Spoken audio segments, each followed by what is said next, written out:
Waqt attività politika organizzata mill-Partit Nazzjonalista fil-każin tal-Partit Nazzjonalista tal-Isla, Louisen Pulis u d-deputat tal-Partit Nazzjonalista Ivan J. Bartolo saħqu dwar l-importanza tal-viżjoni ta' eċċellenza li għandu l-Partit Nazzjonalista.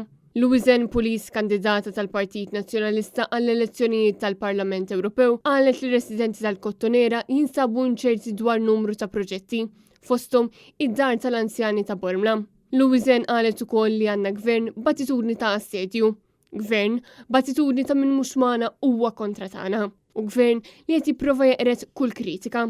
Intant hija temmettejt il-Partit Nazzjonalista irnexxlu jġib lura l-isptarijiet lil poplu Malti, xi ħaġa li l-gvern ta' Robert Tabela ma rnexxilux jagħmel.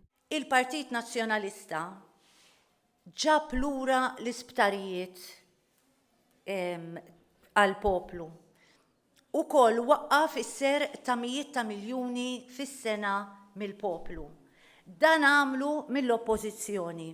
Immaġinaw x'jista' joffri gvern Partit Nazzjonalista fil-gvern. Il-kelliem għall-ekonomija u l-ħolqien tas-setturi ekonomiċi ġodda Ivan J. Bartolo aċċena għal fatt li bħalissa qegħdin f'sitwazzjoni fejn ma nafux kemm l-popolazzjoni ta' pajjiżna u ma nafux kemm hu permessi maħruġa lil nies barranin biex jaħdmu f'pajjiżna.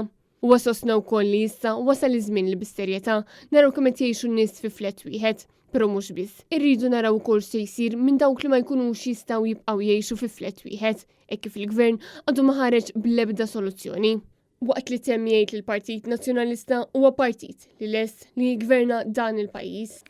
Jiena ċert li il-Partit Nazzjonalista huwa partit lest biex jigverna dal-pajjiż.